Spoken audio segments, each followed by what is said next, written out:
হায় রে আল্লাহ, এত বড় গরুর হাট, জীবনেও তো এত বড় গরুর হাট দেখিনি। কুরবানির জন্য তো গরু কিনতে আসলাম, দেখি কোন গরুটা আগে কিনা যায়। মামা, সামনে তো ঈদ আসতেছে, এটাই তো কুরবানি ঈদের লাস্ট হাট। হ মামা, যে করেই হোক আজকের হাটে একজনের কর দিতেই হবে। হ মামা, আজকে হাটে যদি কাউকে কটমট না দিতে পারি তাহলে কিন্তু আমাদের ঈদ মাটি, পকেটে টাকা পয়সা নাই। আচ্ছা প্যারালিস না, চল একটা বলদ খুঁজি। হ চল মামা। ওই যে মামা দেখ, করে দেখে বলো মনে হচ্ছে, চলো আজকে কট দিমু। হ্যাঁ ঠিক বলছিস, চল ওরে আজকে কর দিমু। আরে মামা তুই? কে ভাই আপনি? চিনলাম না তো।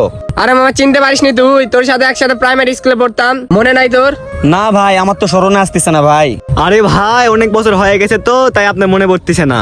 এই আসলে আপনার বন্ধু হয়। হ ভাই, ও আমাদের দূর থেকেই বললো ও আপনার বন্ধু হয়, ওই জন্যই আপনার কাছে নিয়ে আসলো। বন্ধু, তোর মুখ তো অনেক শুকান শুকান লাগতেছে, চল বসে এক কাপ চা খাই, তারপর পরিচয় হবেই নি। না থাক ভাই, আমি চা খাবো না। আমি এখনো গরু কিনতে পারিনি, আমার কাছে টাকা পয়সা আছে তো ভাই, আমি সাইড সুইটে কোথাও চা খেতে যাবো না ভাই। আরে বন্ধু, তুই এত ঘাবড়াচ্ছিস কেন? তুই আমার চিনতে পারিসনি তো, সেই জন্য তুই ভয় করতেছিস। তুই যখন চিনতে পারবি তুই নিজেই জোরে ধরবি। আচ্ছা ভাই, এত করে যখন বলতেছেন, আচ্ছা চলেন বসে চা খাই। আচ্ছা বন্ধু আয়।